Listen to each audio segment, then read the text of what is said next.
Hello, everyone. Alchemist here. Thank you very much for tuning in. I truly appreciate it. Today, I want to talk about the realm of the occult, occult sciences, magic, witchcraft, and what's the meaning of all of this, and why some of us are attracted to it and want to do it compared to other people. This field, the occult field, is very niche. There's some people who don't even know about it. Most of normal people call it witchcraft or magic. And religions around the world forbid magic, especially monotheistic religions. Abrahamic religions, they forbid magic or the use of magic. But I'm going to get to that later because it's quite interesting. So the word occult, from a definition standpoint, means hidden. Occult means simply hidden. Occult is not cult. The word cult is different. This is occult. OCCULT. It simply means hidden. What's hidden is usually what's in the darkness, what you can't see. What's also hidden? It's the spirit realm. What is also hidden? It's magic, because magic cannot be perceived with the physical eyes. And this occult field is like opening a door to the mysteries of the universe. In the field of the occult, there are many tools or even dogmas that can help you unveil what is it that you cannot see, that thing that's there, but it's also not there. Personally, the occult helped me understand a lot of things I could not understand before. Even New Age spirituality didn't help me as much. Occult embodies everything. It embodies magic, witchcraft, alchemy, all these fields that Abrahamic religions despise and hate so much. Why do they hate them so much? Because competition, first of all, because the occult allows you to become who you are. When you start delving deeper and deeper into the secrets of the universe, you start figuring out who you are. You start gaining your power that's taken away from you. That's taken away from you by organizations, societies, systems of control, and religions. And the latter, it's not in their interest for you to gain your power. They don't want you to gain your power. They don't want you to know who you are. So they did everything they could to obliterate the occult, to obliterate magic, witchcraft. You all know what's been done to witches and mages and sorcerers and wizards and alchemists and even scientists. It was all in the same pile because you're against religion. Because, well, you're not even against religion. You're just saying something different than what the religion says. So, you know what happened to these beautiful, gifted people? They were burned at the stake, they were tortured. The Inquisition in Europe, in Spain and France and Portugal and other European countries and Germany, what the Inquisition has done in the Middle Ages, in the 13th century and 14th century, to anyone who practices something other than religion is beyond description. Like, it's heartbreaking. You know why I know that? Because I've been to some Inquisition museums. I've been to them in Europe. And I saw the kind of things these inquisitors, I saw what they used to torture people. I don't think you can call these people humans. I don't think you can, they don't deserve to be called humans at all. That's pure evil. Pure evil. But it's okay. That happened hundreds of years ago. It's good to know where we come from. It's not good to become attached to it because that creates hatred and vengeance and you don't want to become vindictive. It's not a good thing. You have to shed your old layers and purify your soul. But it's good to know where you came from. Maybe you were a witch that was burned at the stake in your past life. Maybe you were an alchemist that was tortured by the inquisitors. Maybe you were even a scientist that was tortured because you were against the word of God. But you're here, you're back here to continue your quest, not to be attached to the past, not to hate on the religions that did that to you in the past. It's okay. If religions did that to you, be in peace with them in this past life. Let them be. Continue your own quest. You're here to figure out who you are. And you can delve in the occult again because we're in an era that is beautiful. Life is full of suffering. Life is about overcoming suffering. Life is hard, it's challenging. But at the same time, this era where we are born is so unique. We're lucky.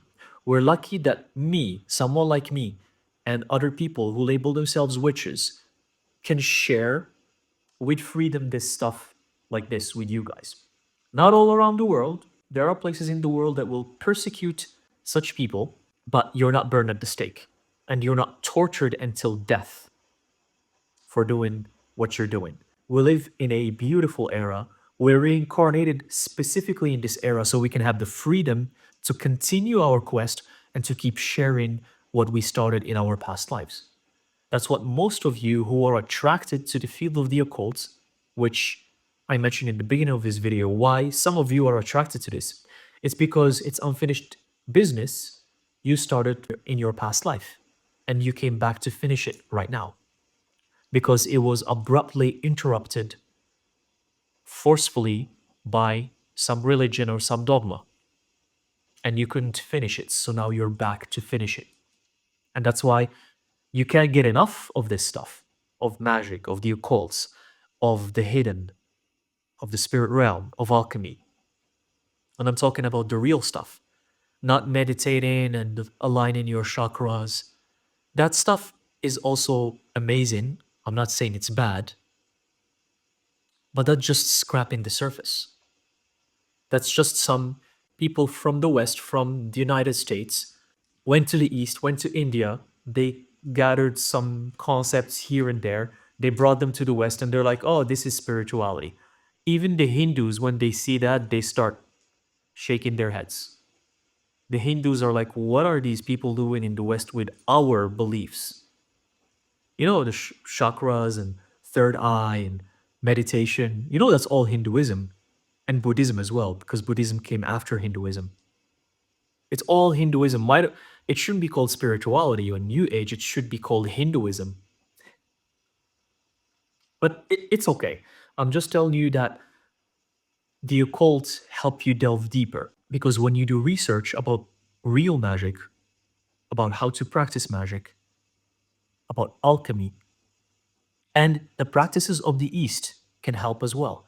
Because Hinduism is all about doing rituals. Did you know that in the East there's alchemy as well? There's Chinese alchemy, Indian alchemy from India. Did you know that? Oh, yeah, they have alchemy as well. And their alchemy is a little bit different, but the concepts are the same. If you check the core concepts of alchemy, the Western alchemy, the Eastern alchemy, they're exactly the same, but they differ in the practices. So alchemy is not something special to the Europeans and the Arabs and the Greeks and the Egyptians because alchemy comes from Egypt. But then it's spread throughout Greece, the Arab world, and then to Europe. But it's not unique to that area of the world. In the East, alchemy was thriving as well. It's just not a popular thing. The alchemists of the West, they work with lead, with base metals like lead to go into gold. In the East, they work with mercury directly. They start with mercury, which is a representation of spirit. So in the East, they're already reaching spirit. They start working with spirit. So if you go to the alchemists of China or India, they're going to start working with mercury right away. And when Western alchemists see that, they get surprised because in the West, you start working with lead, with a very dense metal. In the East, they're already touching spirit. They start with Mercury already. That's how the alchemies differ a little bit, and other elements as well. But this occult, this hidden, when you unveil it, you start to see what's really out there. This occult field, with its practices, acts as a tool to make you remember who you are and become who you are as well. Because the goal of everyone is to transcend this cycle of samsara, this cycle of suffering, of reincarnation. You don't want to be here forever and ever. The universe itself is not going to stay like this forever and ever. Don't you want to catch up with the universe? Because the universe itself is going to end at some point. Hopefully, before the universe ends itself, you'll find yourself transcending the cycle of samsara. In the East, the Hindus call it moksha. You can call it labels are just labels. But unfortunately, this is what's happening around the world right now, where you see a lot of people refusing to even look at this stuff. That's why this is very, very niche. It's like someone who's in a room, it's a dark room, and it's full of garbage. Let's say it has piles and piles of garbage and it smells bad and it's just a nasty room. And someone is sitting there on a couch and he's surrounded by so much garbage, but it's dark.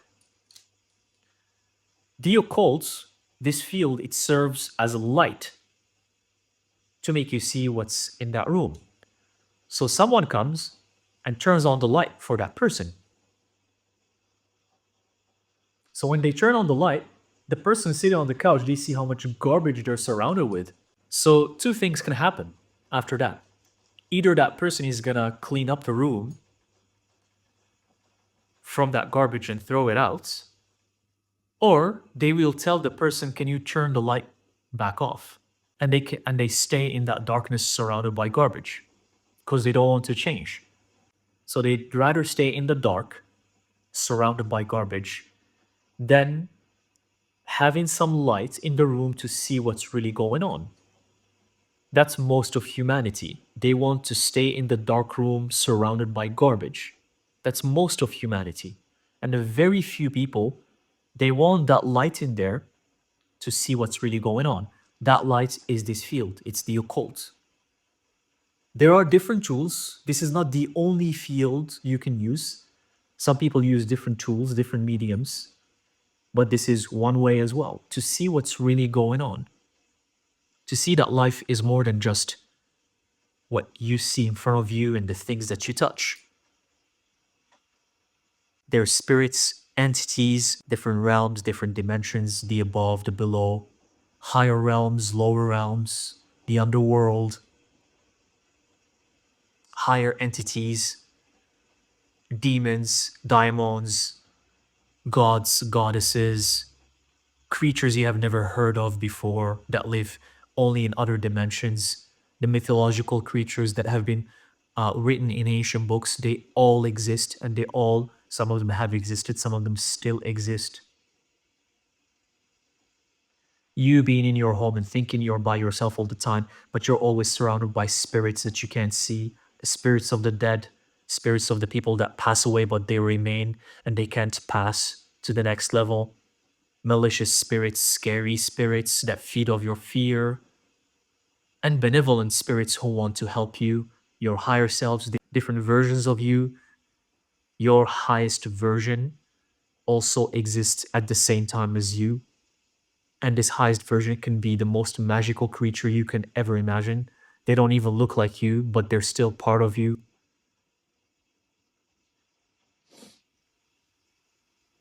It sounds like some mumbo jumbo, right? But it's all real.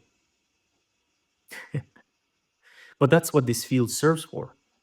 Working with the energies, working with the elements of nature, working with the elementals, acknowledging that everything is alive, even this clay dish is alive. Everything. I'm not talking about awareness, I'm talking about being alive. But becoming aware, again, becoming aware of the fact that everything is alive, even the objects that you own, even the house you live in is alive. That's why you see that some houses reacted differently from others. How come, for example, the case with the fires? When fires come and start eating everything on their way, how come they spare certain houses? You think that's random? There's karmic retribution attached to that. Maybe the person who's living in the house that was spared is an incredible human being with an incredible amount of good karma. So that's why the universe stops that only house from being burnt because the karma of that person is incredible. That's one case scenario. Or the house itself doesn't allow the fire to burn it. Have you ever thought about that?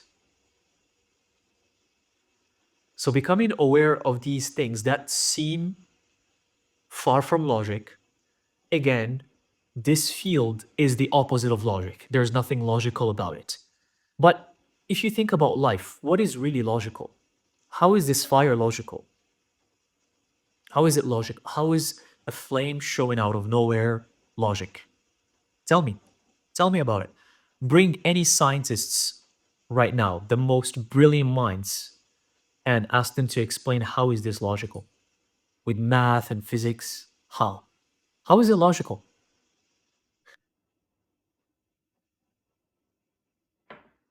It's funny that humans have created this word called logic. It seems hypocritical because just look around you and you're going to see that nothing is logical. Go to nature and see how many beings and creatures live there and tell me how logic works in nature or even how life is in general. Life is just a bunch of enigmatic circumstances all overlapping each other. That's what life is. Enigma on enigma on enigma on enigma.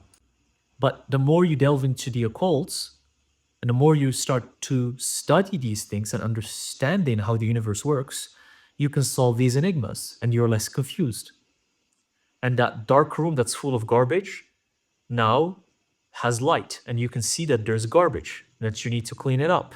And you start solving these enigmas one after another. Every enigma you solve takes you closer to more clarity on your path. And you become less dense, you become more enlightened. Your energy becomes lighter, you're less frustrated, you're less angry because you understand. We only fear what we don't understand. That's why a lot of religious people get frightened by this field of magic. It's because they don't get it, because they don't understand it, and they refuse to even begin to understand it. They fear it for the sake of fearing it, and that's it, because someone told them to fear it. Someone thousands of years ago told you to fear something, and you will fear it as long as it exists. Do you want to live your life like this, jailed by something that was told thousands of years ago? But why is magic forbidden, and why has it been forbidden for thousands of years by Abrahamic religions? How come? First, I mentioned competition. Another main reason is because they know it's true. They know it's real. They know it's powerful. And that's why they forbade it. Because they're scared of it. They're scared of the power of magic. But it is also a blessing in disguise because if you know real magic and if it falls in the hands of bad people, of malevolent people, then you're going to have to deal with with a different problem altogether. Because humans, there's the good, there's the bad. It's like what humans are doing with technology. They're using it for wars and for killing each other and for destruction. Instead of using technology in a much better way than even what we have a lot of good things, but it could be much better. Most of the technology is used for warfare, for destruction, for just killing other human beings. So magic is the same. So maybe it's good that magic is forbidden and it scares a lot of people. Because if this falls into the hands of nasty human beings, I don't want to imagine a world like that. And it did happen before in ancient past, not a few thousand years ago, but I'm talking about hundreds of thousands of years ago. It did happen. Magic was in the hands of bad people and they destroyed everything around them. It has happened. So it's even the reason why the universe made it so that magic is lost. And I'm talking about real magic. Real magic. Not just I'm gonna manifest this, I'm gonna manifest that. Like the magic that you see in movies sometimes. Maybe it's for a reason. And that's why we have just crumbs of what's been left over for the past few thousand years. It's just the crumbs of magic versus the real magic that have existed in eras that we can't even comprehend. Eras even prior to Atlantis. Have you ever heard of that? Prior to Atlantis, there was something completely different. Because everyone thinks that Atlantis is the beginning of everything. What if I tell you there was something way before that? Way before even the foundation of Atlantis, even before the gods came to Earth. These gods and goddesses of mythology, when they started coexisting with the humans, there was an era way before that, way before. And it was based and founded on magic, on pure magic. So the Abrahamic religions know that magic is real. And that's why they forbade it and killed a lot of people who practiced it. Magic comes from spirit, and spirit is the embodiment of the feminine energy. Masculine energy as well, but it's more so the feminine energy. And that's why women embody gifts and abilities more than men. Women have just by default more intuition than men. By default, without them having to do anything at all. They're more intuitive than men. They know things that men don't do. They can sense things that men can't sense. Hence, women are more connected to the spirit realm, to spirit, to magic, to the forces of the unseen. And that's why they're more gifted. And that's why they can sense that energy and use it better than men. And that's why most of the witches that were burned were female witches. Male witches were also burned, but there were far more female witches that were burnt. Because basically the religion was saying don't use your intuition, don't use your magic, don't use your gifts because you're not supposed to. So, some didn't even practice magic, some they were just intuitive. But the religion would say don't use your intuition, you're a witch. Don't use your intuition, you're not supposed to use your intuition. So you're probably reincarnated in this era to study more this, to appreciate it, make peace with your past, continue moving on your path. And one thing I want to stress out here, please respect this field. This is not a joke. Treat it with respect. When you practice, there are certain things that can be public and others that cannot be public. It's like those tarot readings that just tell you about who's your next boyfriend. That's a disrespect to tarot and to this field. Oh, this reading, I'm going to tell you who's your next boyfriend, who's your next girlfriend. Is your ex thinking about you? What are you freaking kidding me? It's a shame. It's a shame to do things like that publicly.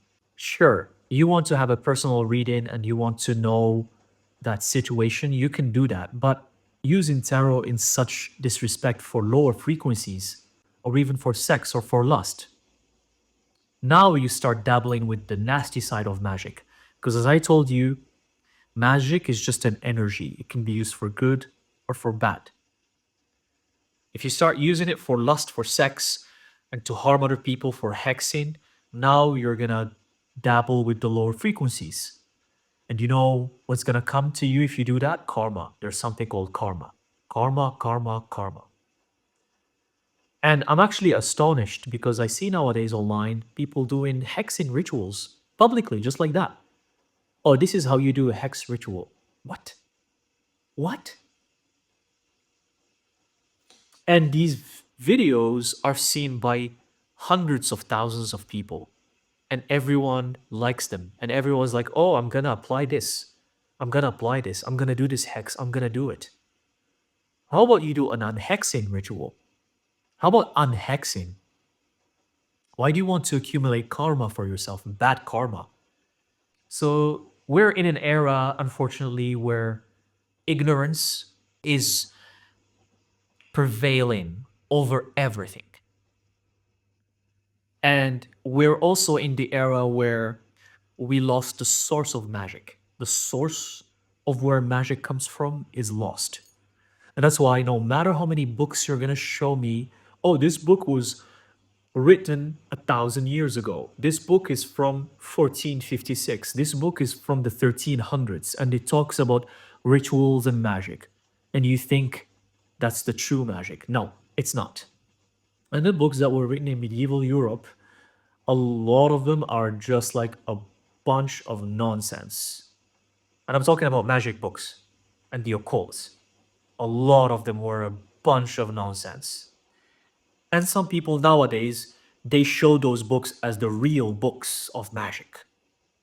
The source of magic, the source of real magic, has been lost for thousands and thousands of years. And no one knows how to go back to that source. No one. Not the writers from 2000 years ago, not the writers from 3000 years ago. That source has been lost. That's why I don't get fooled if I read a book that comes from the Middle Ages or from medieval Europe and it says, "Oh, this book has sigils and it has rituals," and I'm like, "Yeah, sure, sure, yeah, sure, it has sigils and rituals." That's why sometimes real magic comes if you connect directly to spirit, because you can access that source that has been lost. That source cannot be found on earth anymore. Maybe there's 0.1% who still have that knowledge, but where are you going to find that 0.1%? Maybe it's 10 individuals around the world who still have that real source of magic. But how are you going to access them? They don't even reveal themselves or their names. These people are not known. I know they exist. They do exist, but they don't even reveal who they are, let alone finding them. These people still hold the real magic. So, since you can't access them, the only other way is to connect directly to spirit, because spirit is the source of magic. And to connect to spirit, you have to use the occult tools: alchemy, tarot, magic, rituals. Research, do whatever you can.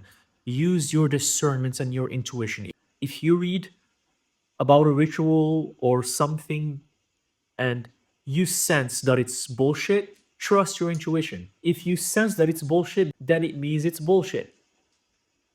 Just because someone shared it on social media doesn't mean it's real. It could be with anyone, even with me. If you don't trust in the things I do, don't you trust your intuition. You don't have to trust what I do. Even with the things I share with you, do your own research. Don't believe everything I say. So please remember that one way to unveil true magic and to use it properly is to always use it for the good, for something beautiful, to enhance yourself, to become who you are, to improve your soul and connect directly to spirit. Because we don't have, as I mentioned, that source, we lost it. It doesn't exist anymore. And remember that these labels that other humans have created, this is a black witch, a green witch, an orange witch, a yellow witch, a white witch, is just a bunch of nonsense that was created by people. Magic is magic. It's just two things. Use it for good or for bad. There's no black or white or green or yellow or any of that stuff. It's either you use it for good or you use it for bad. Oh, black magic. Black magic. oh, these people use black magic.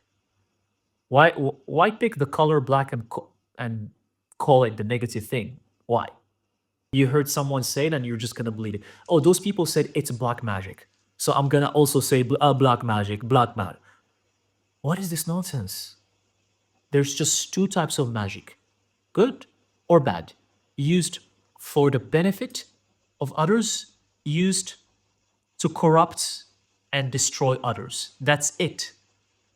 The rest is just a bunch of nonsense that was created to confuse you and to keep you stuck in this madness, in this loop. Use this beautiful field, the occult, to help you unveil the secrets of the universe and to help you uncover who you truly are, because it's the main goal of all of this. And don't focus too much on the details, because the devil is always in the details. Magic is about using the energy properly, and that's what you're supposed to do. Okay? So I hope what I share with you helps. Let me know in the comment section. I'm curious to know about how do you use the occult and magic? How did you discover it? How did it enter your life? And is it benefiting you so far to uncovering who you are? Is it helping you on your path? Share it with me in the comment section and with all of us. Thank you very much for tuning in, and I'll see you in the next video. Thank you very much.